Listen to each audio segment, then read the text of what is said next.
आज हम chapter number 12 का आगाज़ करेंगे इंशाल्लाह और हम डिस्कस करते हैं कि इलेक्ट्रोकेमिस्ट्री किसे कहते हैं। ठीक, तो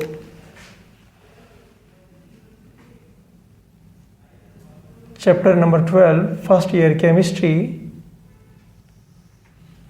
आज हम डिस्कस करेंगे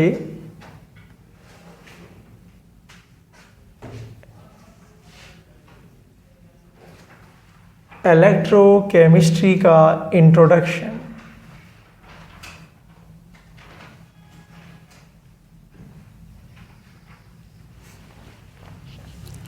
देखिए जनाब, इस वक्त इस रूम के अंदर बात कर लेते हैं कि इलेक्ट्रोकेमिस्ट्री कहाँ कहाँ पे रोल प्ले कर रही है।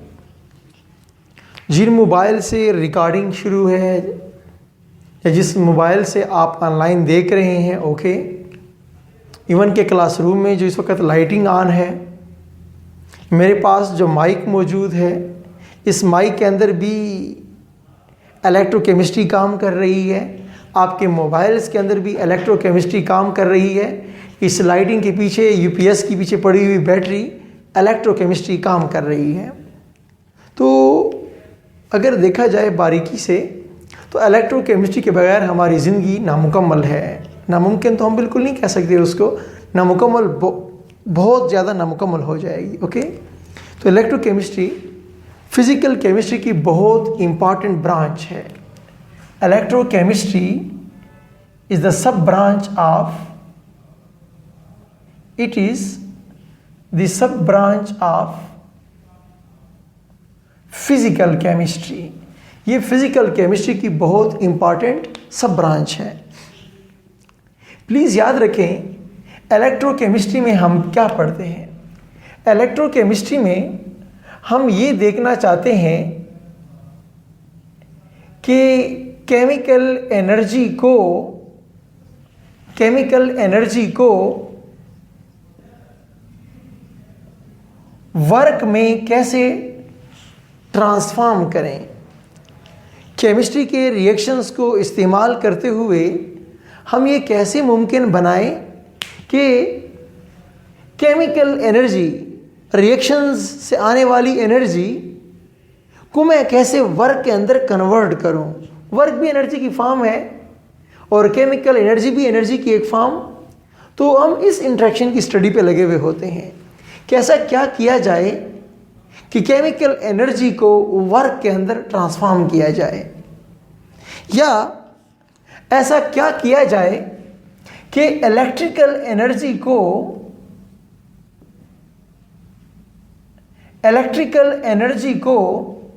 हम केमिकल एनर्जी में कैसे ट्रांसफॉर्म करेंगे, या केमिकल एनर्जी को इलेक्ट्रिकल में ट्रांसफॉर्म करके वर्क कैसे करेंगे।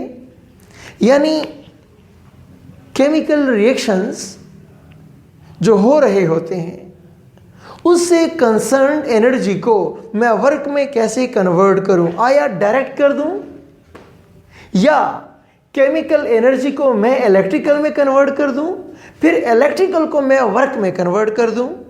ओके, इस बात की स्टडी को इलेक्ट्रोकेमिस्ट्री कहते हैं। अगर मैं इसको मजीद सिंप्लीफाई करूं तो मैं कह सकता हूं कि electrochemistry is the study of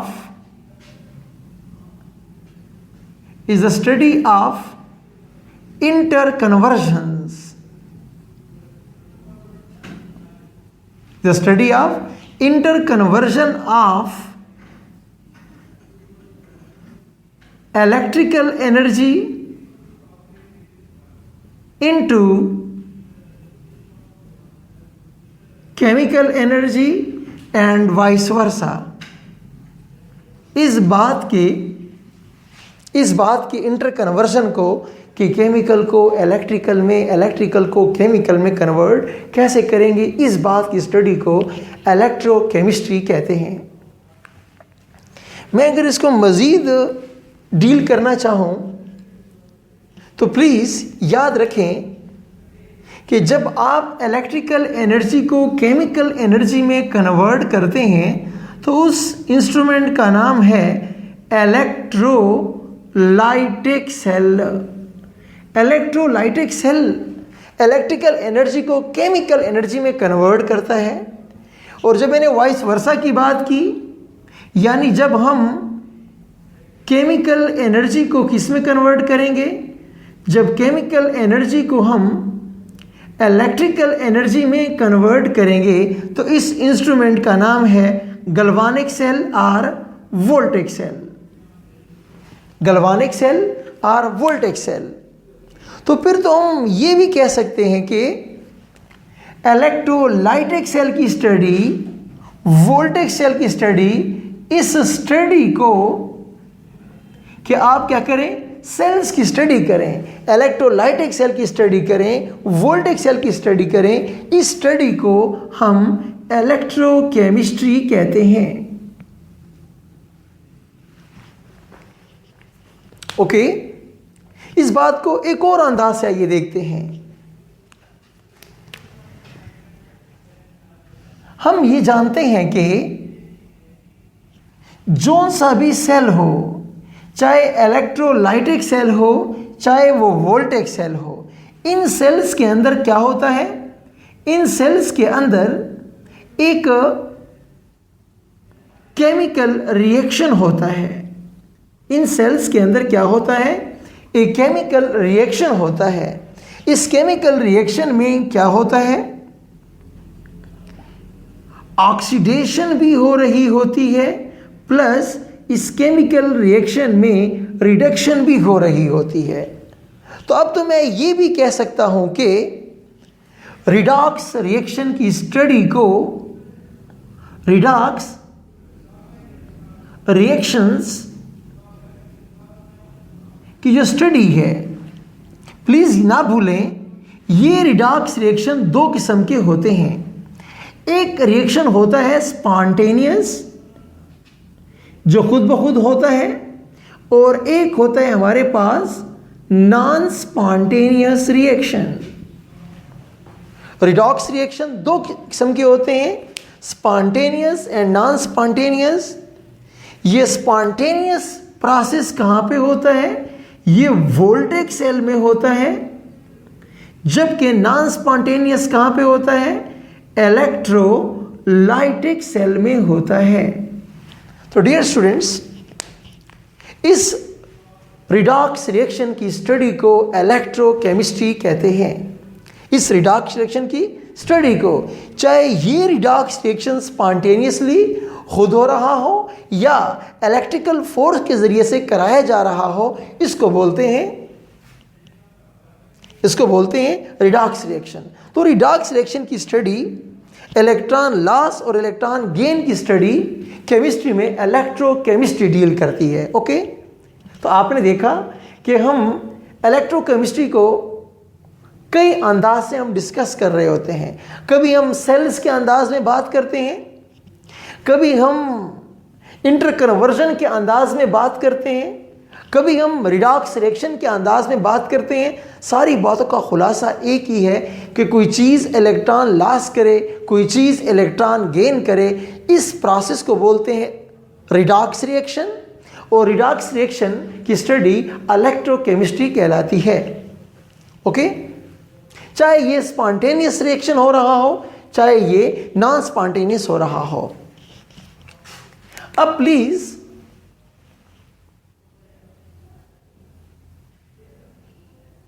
electrolyte से क्या मुराद है, तो सुनिए मुझे प्लीज। एक अजीब बात मैं कहने जा रहा हूं। Metals are not electrolyte. ये मेटल्स जो होते हैं इलेक्ट्रोलाइट नहीं होते। आपको ताजुब होगा कि ये कैसी बात है। जी हां, एक होता है कंडक्टर, एक होता है इलेक्ट्रोलाइट। दोनों के अंदर फर्क होता है जनाब। कंडक्टर भी क्या करेगा, कंडक्टर भी करंट पास करेगा, इलेक्ट्रोलाइट भी करंट पास करेगा। लेकिन करंट पास करने वाला बंदा कौन होगा, वो कौन एजेंट होगा जो करंट पास करेगा। तो प्लीज याद रखें कि जब हम कंडक्शन की बात करते हैं तो इसमें आमतौर पर हम इलेक्ट्रॉन्स की बात करते हैं। ओके, मेटल्स फॉर एग्जांपल देखिए ना, मेटल्स में क्या होता है, मेटल में loosely held electron pass current, not the cations. Metals में कैटाइंस करंट पास नहीं करते, सिर्फ उनके loosely held electron current pass करते हैं। ओके, जबकि इलेक्ट्रोलाइट कौन होता है, इलेक्ट्रोलाइट के लिए जरूरी है कि इसमें कोई आयन हो, ओके, कैटाइन हो एंड एनाइन हो। जब ये लोग करंट पास करेंगे फिर उस एजेंट को हम इलेक्ट्रोलाइट कहते हैं। मेरी बात समझ आ गई? मेटल्स का एक्वस सॉल्यूशन करंट पास नहीं करता, वो तो मेटल वाटर के साथ रिएक्शन कर लेगा या फिर रिएक्शन नहीं करेगा। तो मेटल्स सॉलिड फॉर्म में कंडक्शन वाला कारोबार करते हैं। इलेक्ट्रोलाइट वो होता है कि आप उसका एक्वस सॉल्यूशन बनाएं। क्या बनाएं? उसका आप एक्वस सॉल्यूशन बनाएं। इस एक्वस सॉल्यूशन में क्या पैदा हो जाएंगे? आयंस पैदा हो जाएंगे। जब आयंस पैदा हो जाएंगे, आयंस ये करंट पास करेंगे, तो यू कैन से कि अब ये चीज इलेक्ट्रोलाइट है। प्लीज याद रखें, इस खाते के अंदर अगर हम डिस्कशन ले जाएं तो याद रखें कि जितने भी आपके पास आयनिक कंपाउंड्स हैं, जितने भी आपके पास एसिड्स हैं, जितने भी आपके पास बेसेस हैं, ये सारे के सारे क्या हैं? ये सारे के सारे इलेक्ट्रोलाइट हैं जनाब। अब आपने देखना होगा उनका मैग्नीट्यूड ऑफ आयोनाइजेशन देखना होता है। ओके, मैग्नीट्यूड ऑफ आयोनाइजेशंस को देखना होता है कि कितने सारे आयंस पैदा हो रहे हैं। अगर इलेक्ट्रोलाइट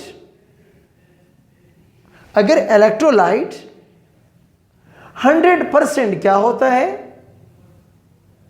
आयोनाइज होता है वाटर में, फुली आयंस में कन्वर्ट होता है, इसको फिर हम बोलते हैं कि ये तो स्ट्रांग इलेक्ट्रोलाइट है, क्योंकि वो मैक्सिमम करंट पास करेगा। अगर एक इलेक्ट्रोलाइट क्या हो, poorly ionise, for example weak acids जो होते हैं, फॉर एग्जाम्पल वीक बेसिस जो होते हैं, फॉर एग्जाम्पल ये स्पेरिंगली सॉल्युबल साल्ट्स जो होते हैं, ये लोग मुकम्मल तौर पर आयोनाइज नहीं होते। जब फुली आयोनाइज नहीं होंगे तो क्या करेंगे?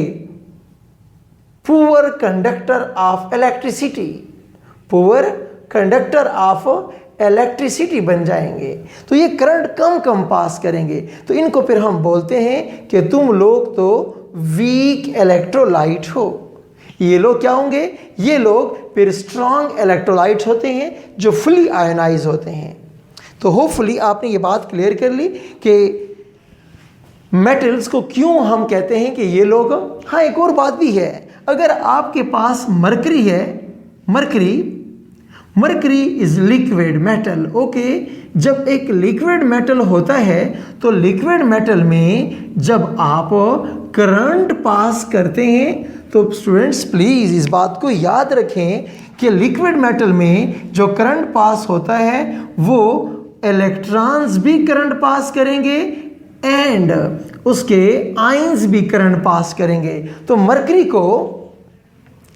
को आप इलेक्ट्रोलाइट के खाते में ले जा सकते हैं, लेकिन स्ट्रिक्टली स्पीकिंग हम कहते हैं कि उसके एक्वस सॉल्यूशन में आयंस होने चाहिए। तो आयनिक कंपाउंड वाटर के अंदर रेडिली डिसोसिएट होते हैं, वो अच्छा करंट पास कर सकते हैं। तो जितने भी स्ट्रॉन्ग एसिड्स हैं, स्ट्रॉन्ग बेसिस हैं, इनको हम कहते हैं कि ये अच्छे इलेक्ट्रोलाइट हैं। तो अभी आपने क्या देखा कि इलेक्ट्रोकेमिस्ट्री इलेक्ट्रोलाइट की स्टडी करती है। इलेक्ट्रोलाइट की स्टडी में फिर क्या आता है कि जब वो रिएक्शन करते हैं तो या इलेक्ट्रॉन लॉस होगा या गेन होगा।